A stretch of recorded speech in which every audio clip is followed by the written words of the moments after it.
저는 박재호입니다. 37살이죠. 건설사에서 현장 소장으로 일하고 있습니다. 그런데 제가 오늘 여러분께 들려드릴 이야기는 정말 충격적입니다. 아내가 몰래 제 월급을 어디에 써버렸는지 아시겠어요? 통장 잔액이 고작 7만 3천 원이었거든요. 어떻게 이런 일이 일어났는지 제가 직접 겪은 일을 말씀드리겠습니다. 영상 시청 전 구독과 좋아요 눌러주세요. 행복한 장 여사를 찾아주신 고마운 분들께 기쁨과 행복이 가득하시길 바랍니다. 그럼 오늘의 이야기 지금부터 시작하겠습니다. 저는 회사에서 또래보다 높은 연봉을 받고 있어요. 월급이 나쁘지 않습니다. 그래서 결혼할 때부터 아내 선미에게 가게 관리를 맡겼죠. 당신이 알아서 해주면 고맙겠어. 나는 일만 열심히 할게. 이렇게 말했거든요. 선미는 예전에 유치원 교사였습니다. 결혼하고 나서 직장을 그만뒀어요. 집에서 3살 딸 소은이를 돌보고 있죠. 저는 선미를 완전히 믿었습니다. 매달 월급을 통장에 넣어주면 선미가 알아서 잘 관리할 거라고 생각했어요. 여보, 이번 달 생활비는 얼마나 들었어? 가끔 물어보면 선미는 이렇게 대답했습니다. 요새 물가가 많이 올라서 조금 더 들었어요. 그래도 최대한 아껴 쓰고 있어요. 저는 그 말을 믿었죠. 왜 의심했겠어요? 제 아내인데요. 그런데 몇 달 전부터 이상한 생각이 들기 시작했습니다. 둘째 아이가 곧 태어날 예정이거든요. 지금 사는 집은 너무 좁아요. 더 넓은 곳으로 이사를 해야겠다고 생각했죠. 그래서 선미에게 말했습니다. 여보, 우리 이사 준비를 해야 할 것 같아. 통장 잔액이 얼마나 되는지 한번 확인해 볼까? 선미의 표정이 순간 굳어지더군요. 굳이 지금 확인해야 해요. 나중에 해도 되잖아요. 이상했습니다. 왜 이렇게 반응하는 걸까요? 아니야. 지금 확인해 보자. 이사 비용도 계산해야 하고. 저는 고집을 부렸어요. 선미는 마지못해 휴대폰을 꺼내 은행 앱을 열었습니다. 그리고 화면을 제게 보여줬죠. 그 순간 저는 눈을 의심했어요. 통장 잔액이 7만 3천 원이었거든요. 이게 뭐야? 저는 소리를 질렀습니다. 7만 3천 원? 이게 다야? 선미는 당황한 표정으로 말했어요.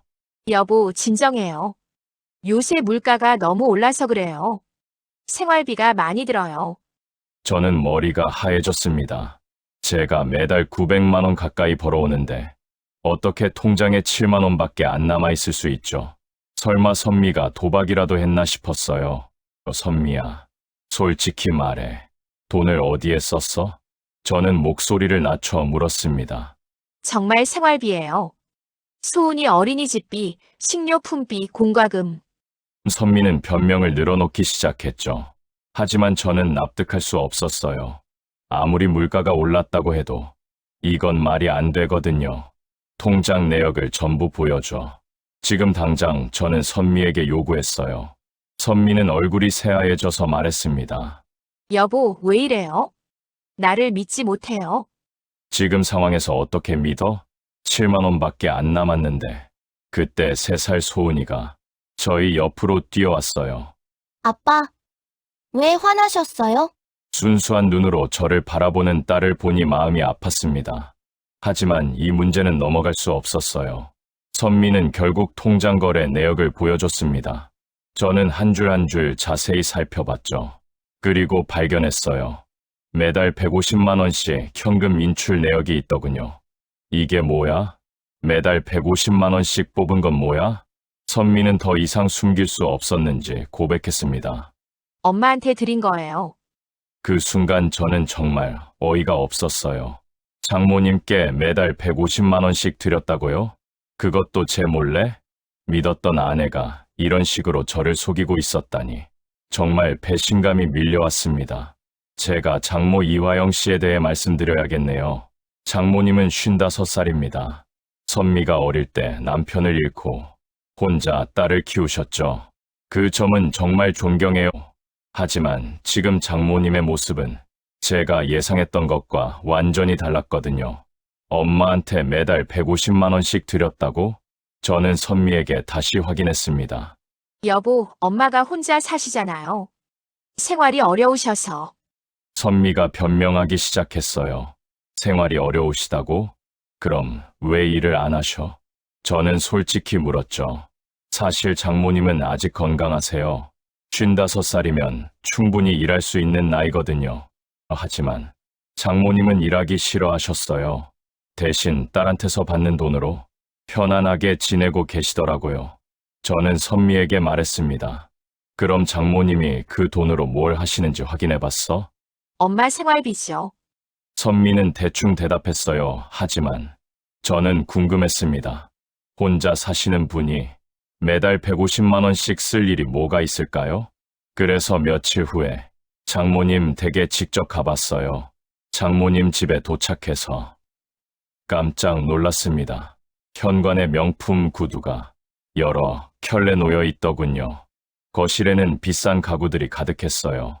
소파도 새 것 같았고 텔레비전도 최신형이었죠. 어머니, 안녕하세요. 제가 인사하니까 장모님이 나오셨어요. 그런데 장모님 차림새를 보고 또 놀랐어요. 머리는 미용실에서 갓 손질한 것 같았고 옷도 비싸 보이는 브랜드 옷을 입고 계셨거든요. 재호야 왔구나. 그런데 갑자기 웬일이야? 장모님이 물으셨어요. 그냥 인사드리러 왔어요. 저는 둘러보며 말했죠. 어머니, 집이 정말 좋아졌네요. 새로 꾸미셨어요? 응, 좀 바꿨지. 나이 들어서 좀 편하게 살아야지. 장모님은 당당하게 말씀하셨어요. 거실 테이블 위에 헬스클럽 회원증이 놓여 있더군요. 유명한 고급 헬스클럽이었어요. 연회비만 200만 원이 넘는 곳이죠. 어머니, 운동도 하세요? 제가 물어봤어요. 당연하지. 건강관리해야지 요가도 하고 수영도 해. 나이 들어서 몸 관리 안 하면 안 되거든. 장모님은 자랑스럽게 말씀하셨어요. 저는 속으로 계산해봤습니다. 헬스클럽 회원비 200만 원, 머리 미용비 매달 20만 원, 옷값까지 합치면 정말 많은 돈이 들겠더군요. 그런데 더 충격적인 건 다음에 들은 이야기였어요. 장모님이 말씀하시길. 얼마 전에 제주도 스파 여행도 다녀왔어. 정말 좋더라. 다음 달에는 친구들이랑 부산 온천 여행 갈 거야. 저는 정말 어이가 없었어요. 제가 건설 현장에서 땀 흘려가며 번 돈으로 장모님이 이렇게 사치스럽게 지내고 계셨던 거죠. 어머니, 그런데 소은이 봐달라고 부탁드리면 안 된다고 하셨잖아요? 저는 조심스럽게 물어봤어요. 아이고, 나도 바쁘거든. 헬스클럽도 가야 하고 친구들도 만나야 하고 젊어서부터 고생만 했는데 이제는 좀 즐기면서 살고 싶어. 장모님의 대답이었죠. 그 말을 듣는 순간 저는 화가 치밀었습니다. 제 돈으로 편하게 지내시면서 손녀 돌봄은 거절하신다고요? 집에 돌아와서 선미에게 말했어요. 여보, 장모님이 그 돈으로 어떻게 지내시는지 봤어? 뭔 소리예요? 선미가 물었죠. 헬스클럽도 다니시고 여행도 다니시더라고. 그런데 소은이는 봐주기 싫어하시고 저는 솔직히 말했습니다. 선미는 엄마를 감싸며 말했어요. 엄마가 젊어서부터 고생하셨잖아요. 이제는 좀 편하게 지내셔야죠. 하지만 저는 납득할 수 없었어요. 편하게 지내는 건 좋지만 그 돈이 제 돈이잖아요? 그것도 제 가족 몰래 쓰고 계신 거고요. 저는 선미에게 말했습니다. 선미야, 이건 너무 과해. 매달 150만 원이면 소규모 사업도 할 수 있는 돈이야. 그럼 어떻게 하자는 거예요? 선미가 되물었어요. 일단 장모님과 진지하게 대화를 해봐야겠어. 이렇게 계속 갈 수는 없어. 저는 단호하게 말했죠. 하지만 선미는 여전히 엄마 편이었어요. 엄마한테 상처 주는 말은 하지 마세요. 이런 상황에서도 선미는 제 마음보다 장모님 마음을 더 걱정하고 있었거든요. 제가 장모님의 사치스러운 생활을 알게 된 건 시작에 불과했습니다. 진짜 충격적인 사실은 따로 있었거든요. 선미와 장모님 문제로 며칠째 싸우고 있을 때였어요. 우편함에서 신용카드 고지서를 발견했습니다. 그런데 이상했어요. 제 이름으로 된 카드인데 저는 그 카드를 사용한 적이 없거든요, 선미야. 이게 뭐야? 고지서를 들고 선미에게 물어봤어요. 선미의 얼굴이 또 하얗게 변했습니다. 그게 제 말을 더듬더군요. 이 카드 누가 썼어? 사용 금액이 300만 원이 넘네. 저는 고지서를 자세히 봤어요. 여보, 진정하고 들어요. 선미가 말했죠. 진정하라고? 지금 뭔 일인지 설명해. 선미는 결국 고백했습니다. 엄마한테 카드를 드렸어요. 뭐라고? 저는 귀를 의심했어요. 엄마가 현금 받는 게 불편하다고 하셔서요. 그래서 카드를 하나 만들어서 드렸어요. 저는 정말 기가 막혔습니다. 제 이름으로 신용카드를 만들어서 장모님께 드렸다고요? 그것도 제 몰래. 언제부터야? 언제부터 카드를 드린 거야? 한 6개월 전쯤요. 선미가 작은 소리로 대답했어요. 저는 즉시 신용카드 회사에 전화했습니다. 지난 6개월 동안의 사용 내역을 달라고 했죠. 팩스로 받은 내역서를 보고 저는 정말 말이 안 나왔어요. 명품 가방 구입비 80만 원, 고급 레스토랑 식사비 15만 원, 온라인 쇼핑 50만 원, 스파 패키지 70만 원, 해외 직구 상품 40만 원. 이런 식으로 계속 이어졌거든요. 선미야, 이게 뭐야? 명품 가방을 80만 원짜리로 사셨다고? 저는 내역서를 흔들며 물었어요. 엄마가 오랫동안 갖고 싶어 하셨던 거예요. 생일 선물로. 선미가 변명했죠. 생일 선물? 그럼 이 스파 패키지 70만 원짜리는 뭐야? 그건 엄마 친구들이랑 같이 가신 거예요. 저는 계산기를 꺼내서 총액을 계산해 봤어요. 6개월 동안 신용카드로 쓴 금액이 1,800만 원이 넘었습니다. 현금으로 드린 900만 원까지 합치면 2,700만 원이 넘는 거죠. 선미야, 너 지금 뭔 짓을 한 건지 알아? 저는 떨리는 목소리로 말했어요. 여보, 진정해요. 엄마를 도와드리는 게 당연한 거 아니에요. 도와드린다고? 이게 도와드리는 거야? 이건 사치야. 그때 장모님이 전화를 하셨어요. 재호야, 카드가 안 되네. 한도가 다 찬 것 같아. 좀 늘려줄 수 있어. 저는 정말 어이가 없었어요. 카드 한도를 늘려달라고요? 이미 1,800만 원을 쓰셨는데. 어머니, 잠깐만요. 제가 지금 확인해보고 연락드릴게요. 저는 일단 전화를 끊었어요. 선미에게 말했죠, 여보. 이제 그만해야 해. 이러다가 우리 가정이 파산해. 여보, 엄마한테 어떻게 그런 말을 해요? 엄마가 나 혼자 키우시느라 얼마나 고생하셨는데. 선미는 여전히 엄마 편이었어요. 그 고생한 것과 지금 하는 사치는 다른 문제야. 하지만 선미는 제 말을 듣지 않았습니다. 오히려 제가 인색하다며 화를 내더군요. 저는 그날 밤 잠을 이룰 수 없었어요. 제가 벌어온 돈이 이렇게 사라지고 있었던 거죠. 그것도 제 가족을 위한 게 아니라 장모님의 사치를 위해서요. 다음 날 아침 출근하기 전에 선미에게 말했습니다. 앞으로는 내가 직접 가게를 관리하겠어. 여보, 그런 말 하지 마요. 아니야. 더 이상은 안 돼. 이러다가 정말 파산해. 하지만 저는 아직 모르고 있었어요. 더 큰 문제가 숨어 있다는 것을. 신용카드가 하나만 있는 게 아니었거든요. 며칠 후 또 다른 카드 고지서가 왔을 때 저는 정말 절망했습니다. 선미야, 카드가 또 있어? 그건 첫 번째 카드 한도가 부족해서요. 선미의 목소리가 점점 작아졌어요. 저는 이제 더 이상 선미를 믿을 수 없었습니다. 제가 모르는 카드가 또 있을지도 모르잖아요. 선미야, 이 신용카드는 또 뭐야? 저는 서랍에서 찾은 또 다른 카드를 들고 물어봤어요. 그건 선미가 또 말을 더듬기 시작했죠. 또 무슨 카드를 숨겨뒀어?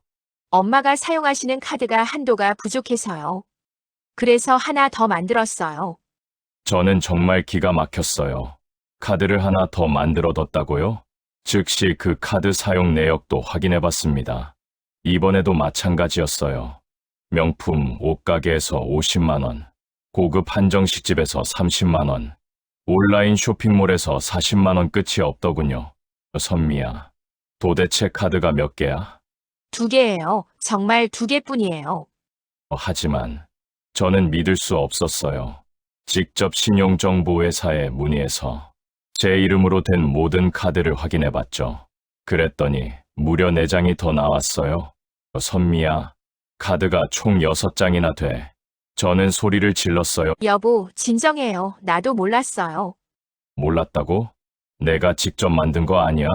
선미는 결국 모든 걸 털어놨어요. 장모님이 카드가 부족하다고 할 때마다 하나씩 더 만들어드렸다는 거죠. 그것도 제 몰래요. 저는 모든 카드의 사용 내역을 출력해서 계산해봤습니다. 총액이 얼마인지 아시겠어요? 4,500만 원이었어요. 신용카드 빚이 4,500만 원이나 쌓여 있었던 거죠. 선미야, 이게 현실이야. 빚이 4,500만 원이라고. 여보, 그렇게 큰 소리 내지 마요. 소은이가 깰 거예요. 소은이가 깬다고? 지금 그게 문제야? 우리 집이 망해가고 있는데. 저는 카드 내역을 한 장 한 장 넘기며 봤어요. 정말 어이없는 구매들이 가득했습니다. 300만 원짜리 마사지 의자, 200만 원짜리 보석, 150만 원짜리 코트, 이런 것들을 장모님이 제 카드로 사셨던 거예요. 그런데 가장 화가 났던 건 따로 있었어요. 카드 내역 중에 효도 여행 패키지 500만 원이라는 항목이 있었거든요. 선미야, 이 효도 여행 패키지가 뭐야? 엄마가 친구들이랑 일본 여행 가신 거예요. 일본 여행을 500만 원짜리로 가셨다고? 프리미엄 패키지였어요. 엄마가 평생 가보고 싶어 하시던 곳이었거든요. 저는 정말 말이 안 나왔어요. 제가 해외여행도 못 가면서 일만 하고 있는데 장모님은 500만 원짜리 일본 여행을 다녀오셨던 거죠. 그럼 나는, 우리 가족은 언제 여행 가? 여보, 나중에 가면 되잖아요. 나중에? 언제 나중에? 빚이 4,500만 원인데 언제 갚고 여행 가? 그날 저는 정말 절망적이었어요. 제가 그동안 얼마나 열심히 일했는데 그 돈이 다 이렇게 사라지고 있었던 거죠. 다음 날 장모님께 전화를 드렸습니다. 어머니, 제가 좀 뵈러 갈게요. 무슨 일이야? 장모님이 물으셨어요. 카드 문제로 얘기할 게 있어요. 장모님 댁에 가서 카드 사용 내역을 보여드렸어요. 어머니, 이게 다 어머니가 쓰신 거죠? 그래, 근데 왜? 장모님은 당당하셨어요. 어머니, 이게 총 4,500만 원이에요. 제가 갚아야 하는 빚이 4,500만 원이라고요. 그게 뭐 어때서? 너 돈 많이 벌잖아. 저는 정말 어이가 없었어요. 4,500만 원이 뭐 어떠냐고요? 어머니, 저도 제 가족 생각해야 해요. 소은이도 키워야 하고 둘째도 곧 태어나고요. 그럼 더 열심히 일하면 되지. 사람이 어떻게 장모를 이렇게 홀대하냐? 장모님의 마지막 한마디가 저를 완전히 분노하게 만들었어요. 홀대라니요? 제가 장모님을 홀대했다고요? 그럼 뭐야? 카드 쓰지 말라고 하는 게 홀대 아니고 뭐야? 장모님은 오히려 화를 내셨어요. 어머니, 상식적으로 생각해보세요. 4,500만 원이면 작은 돈이 아니에요. 나는 선미를 혼자 키우느라 수십 년 동안 고생했어. 이제 딸이 시집가서 잘 살고 있으니까 나도 좀 편하게 살면 안 되냐? 장모님의 목소리가 점점 커졌어요. 저는 최대한 참고 말했습니다. 어머니가 고생하신 건 알아요. 정말 존경해요. 하지만 지금 하시는 건 너무 과해요. 과하다고? 뭐가 과해? 나 명품 하나 사는 게 그렇게 과해? 어머니, 명품 하나가 아니잖아요. 가방도 여러 개 사시고, 옷도 사시고, 여행도 다니시고. 그래서 뭐? 내가 죽을 때까지 누더기 입고 살라고? 저는 정말 답답했어요. 장모님은 전혀 잘못했다고 생각하지 않으셨거든요. 어머니, 그게 아니라 적당히 하시라는 거예요. 저도 제 가족 생각해야 하잖아요. 가족. 나는 가족 아니야. 나는 남이야. 이 대화는 계속 평행선을 달렸어요. 장모님은 자신이 당연히 받을 권리가 있다고 생각하셨고, 저는 이게 너무 과하다고 생각했거든요. 그런데 장모님이 더 충격적인 말씀을 하셨어요. 재호야, 솔직히 말할게. 나는 앞으로도 계속 이렇게 살 거야. 선미가 내 딸이고 너는 내 사위잖아. 사위가 장모를 돌보는 게 당연한 거 아니야? 어머니, 돌봐드리는 거와 사치하시는 건 다른 문제예요. 사치. 이게 사치야. 나는 평생 고생만 했어. 이제 좀 누리고 살면 안 되나? 저는 더 이상 할 말이 없었어요. 장모님과는 대화가 통하지 않았거든요. 집에 돌아와서 저는 선미에게 말했어요, 여보.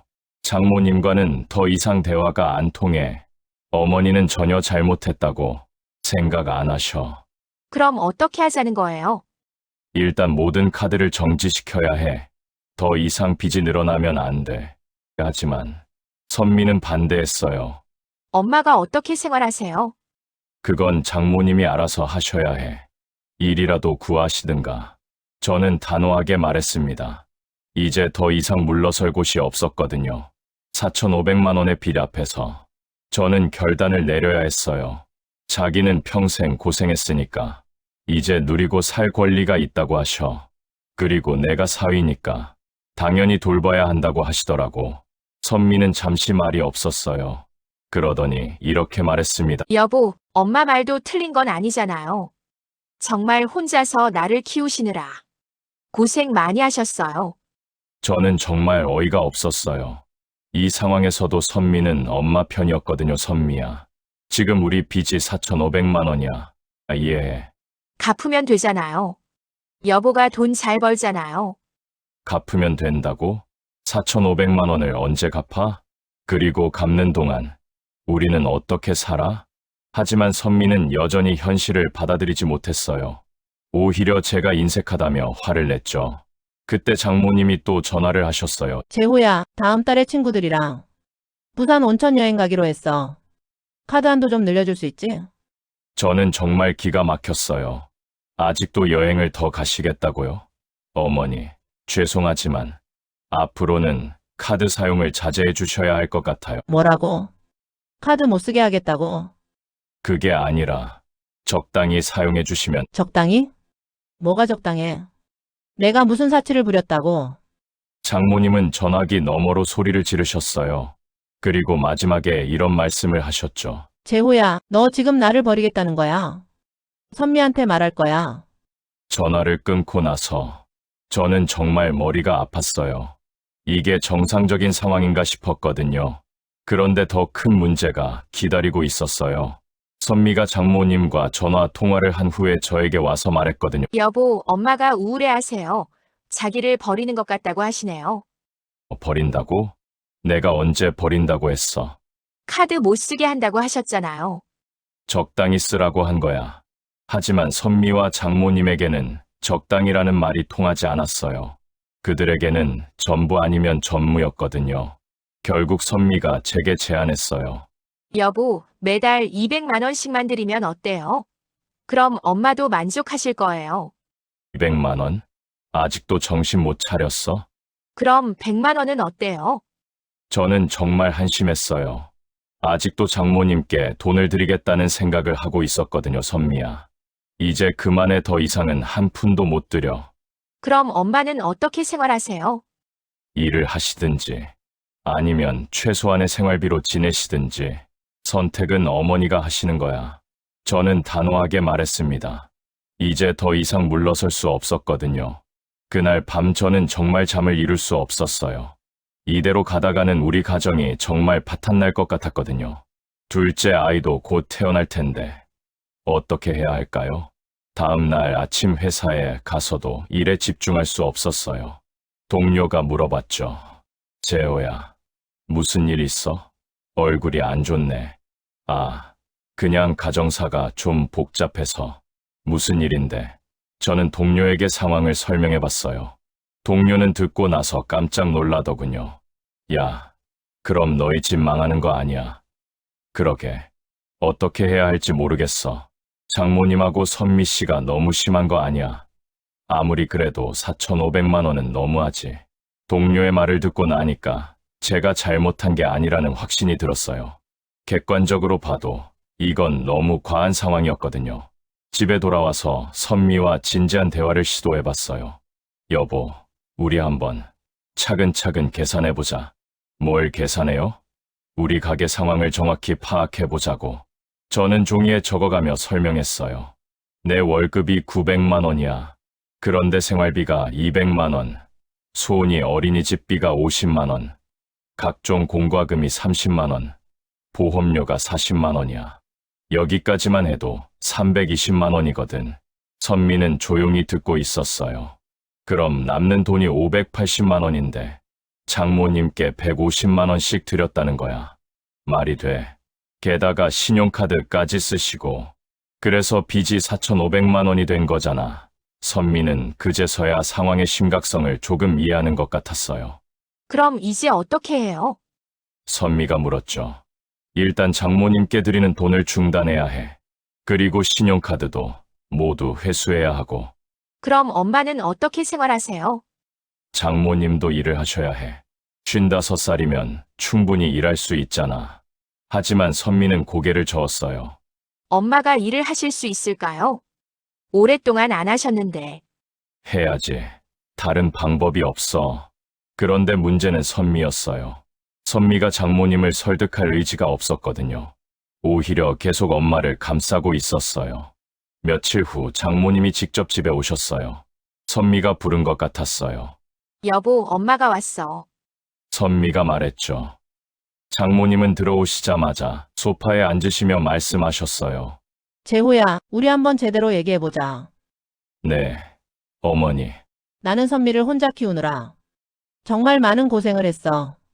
그런데 이제 딸이 시집 가서 잘 살고 있으니까 나도 좀 편하게 살고 싶은 거야. 어머니 마음은 이해해요. 하지만 하지만 뭐? 내가 사치를 부렸다고. 300만 원짜리 마사지 의자가 사치야. 나는 허리가 아파서 샀는데 저는 할 말이 없었어요. 장모님은 모든 구매에 대해 그럴듯한 이유를 대셨거든요. 일본 여행도 마찬가지야. 나는 평생 해외여행 한 번 못 가봤어. 그런데 한 번 가는 게 그렇게 잘못이야. 어머니, 그런 게 아니라 그럼 뭐야? 솔직히 말해봐. 저는 솔직하게 말했어요. 어머니, 제 수입으로는 감당이 안 돼요. 빚이 너무 많이 쌓였어요. 그럼 더 열심히 일하면 되지.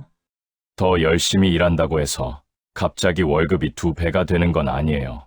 장모님은 불쾌한 표정을 지으셨어요. 재호야, 너 지금 나를 짐처럼 생각하는 거야. 그런 게 아니에요. 그럼 뭐야? 분명히 나를 짐으로 생각하고 있어. 대화는 또 평행선을 달렸어요. 장모님은 끝까지 자신의 잘못을 인정하지 않으셨거든요. 그날 저녁 장모님이 돌아가신 후 집 안 분위기는 정말 차가웠어요. 선미는 저와 대화를 거의 하지 않았거든요. 엄마, 아빠, 왜 싸워요? 3살 소은이가 순수한 눈으로 물어봤어요. 그 순간 저는 정말 마음이 아팠습니다. 이 모든 상황이 소은이에게도 영향을 미치고 있었거든요. 하지만 저는 포기할 수 없었어요. 우리 가정을 지키기 위해서라도 이 문제를 해결해야 했거든요. 다음 날 아침 저는 선미에게 최종 통보를 했습니다. 여보, 내가 결정했어. 앞으로 모든 가게 관리는 내가 직접 할 거야. 그리고 장모님께 드리는 돈은 완전히 중단할 거야. 이제 더 이상 뒤로 물러설 곳이 없었어요. 장모님과의 대화가 끝난 후 저는 선미와 둘만 남았어요. 장모님은 화가 나셨는지 생각해보고 연락하겠다며 집을 나가셨거든요. 여보, 이제 어떻게 할 거예요? 선미가 물었어요. 저는 진지하게 대답했습니다. 앞으로는 장모님께 돈을 드릴 수 없어. 그리고 신용카드도 모두 정지시켜야 해. 그럼 엄마는? 장모님도 일을 찾으시거나 아니면 최소한의 생활비만 드릴 수밖에 없어. 선미의 얼굴이 어두워졌어요. 여보, 그럼 엄마가 너무 서러워하실 것 같아요. 선미야, 지금 서러울 게 뭐가 있어? 우리가 망해가고 있는데. 하지만 엄마 입장에서는 엄마 입장, 그럼 우리 입장은, 소은이 입장은, 곧 태어날 둘째 입장은? 저는 정말 답답했어요. 선미가 아직도 현실을 받아들이지 못하고 있었거든요. 그날 밤 저는 혼자 생각해봤어요. 이 상황을 어떻게 해결해야 할까? 계속 이렇게 가다가는 정말 우리 가정이 파탄날 거예요. 다음 날 아침 선미에게 말했습니다. 여보, 내가 결정했어. 앞으로 모든 가게 관리는 내가 직접 할 거야. 갑자기 왜 그래요? 갑자기가 아니야. 더 이상은 안 돼. 저는 그날부터 모든 통장과 카드를 회수했어요. 그리고 새로운 통장을 만들어서 월급을 그쪽으로 받기로 했죠. 선미에게는 생활비로 200만 원만 주기로 했어요. 그것도 용도를 정확히 정해서요. 여보, 200만 원으로. 어떻게 생활해요? 충분해. 계산해봐. 식료품비 80만 원, 소은이 어린이집비 50만 원, 공과금 30만 원, 기타 40만 원이면 돼. 그럼 엄마는? 장모님께는 당분간 드릴 수 없어. 빚부터 갚아야 해. 선미는 울음을 터뜨렸어요. 여보, 엄마한테 어떻게 그런 말을 해요? 선미야, 이해해줘. 다른 방법이 없어. 며칠 후 장모님이 또 전화하셨어요. 재호야, 카드가 안 된다고 하네. 뭔 일이야? 어머니, 죄송해요. 카드를 정지시켰어요. 뭐라고? 왜? 빚이 너무 많이 쌓여서요. 당분간은 사용하실 수 없어요. 재호야, 너 지금 나를 어떻게 생각하는 거야? 어머니를 존중해요. 하지만 우리 가정도 생각해야 해요. 장모님은 화가 나셨는지 전화를 끊어버리셨어요. 그 다음 날부터 선미의 태도가 완전히 달라졌어요. 저와 대화를 거의 하지 않았거든요. 집 안 분위기가 정말 차갑게 변했어요. 하지만 저는 흔들리지 않았어요. 대신 더 체계적으로 계획을 세웠습니다. 먼저 4,500만 원의 빚을 어떻게 갚을지 계산해봤어요.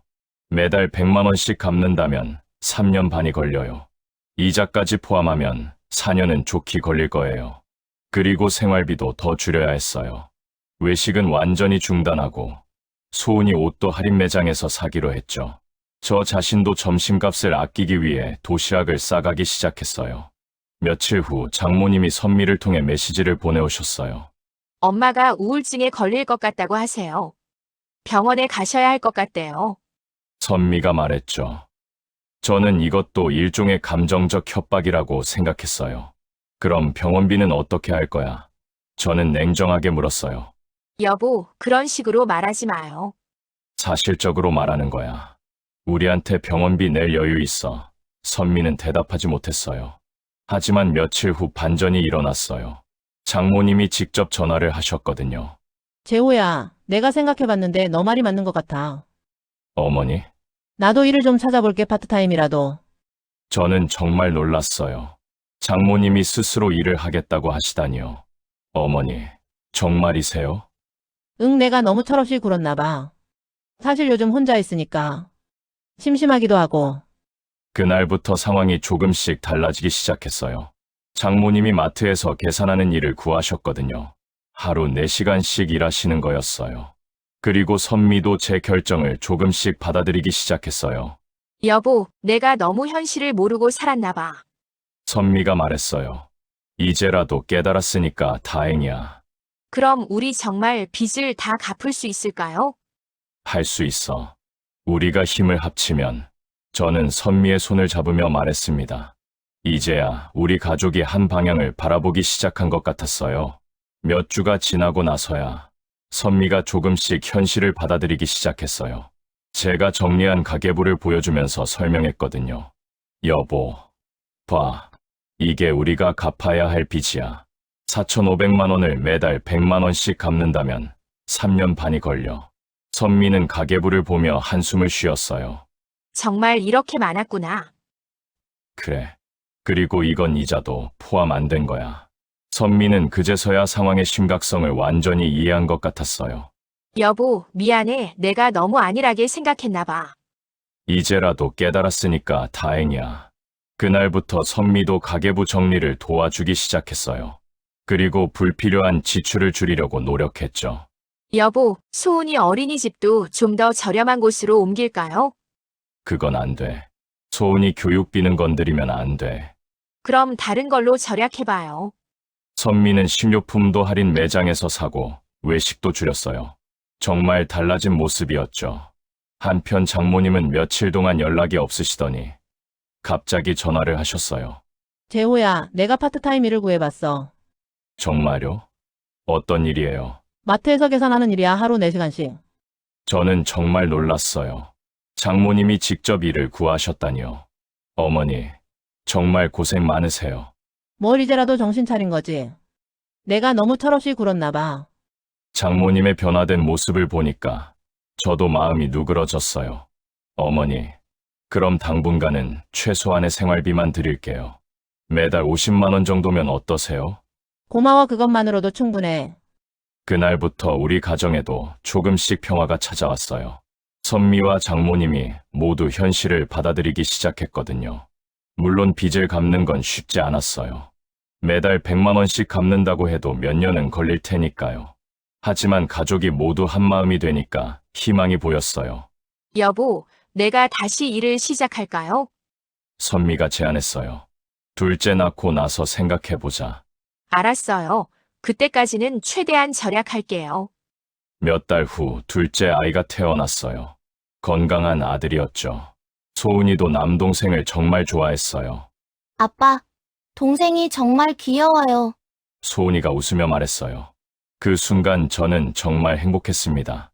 비록 경제적으로는 어려웠지만 가족이 함께 있다는 것만으로도 충분했거든요. 장모님도 가끔 집에 오셔서 손주들을 봐주셨어요. 예전처럼 사치스럽게 지내지는 않지만 그래도 소소한 행복을 찾으신 것 같았어요. 재호야, 내가 너한테 많이 미안해. 그때 내가 너무 철없이 굴었지. 어머니, 이제 다 지난 일이에요. 고마워, 너 같은 사이 둬서. 선미가 복이 많아. 지금 생각해보니까 이 모든 일이 우리 가정에게는 필요한 시련이었던 것 같아요. 서로의 소중함을 깨닫게 해준 계기였거든요. 물론 아직도 빚을 갚는 중이에요. 하지만 가족이 모두 힘을 합치니까 불가능한 일도 아니더군요.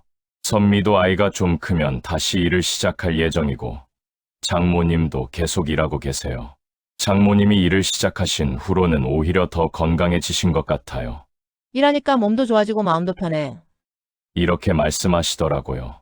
그리고 동료들과 어울리면서 새로운 재미도 찾으셨어요. 가장 중요한 건 우리가 서로를 이해하게 되었다는 거예요. 돈보다 더 소중한 게 가족이라는 걸 깨달았거든요. 선미도 이제는 가계부를 꼼꼼히 챙기고 장모님도 무분별한 소비를 하지 않으세요. 저는 이제 매달 빚을 갚아가는 과정이 그렇게 괴롭지 않아요. 가족이 모두 같은 목표를 향해 노력하고 있으니까요. 여보, 3년만 더 참으면 빚을 다 갚을 수 있어요. 선미가 희망적으로 말해요. 그래, 그때가 되면 우리도 여행 한번 가자. 정말요? 약속해요. 약속해. 저는 선미와 아이들을 바라보며 미소를 지었습니다. 여러분도 가정에서 경제 문제가 생기면 숨기지 마시고 솔직하게 대화해보세요. 그리고 현실을 받아들이는 용기를 가지시기 바랍니다. 분명히 해결 방법이 있을 거예요. 가족이 힘을 합치면 어떤 어려움도 이겨낼 수 있거든요.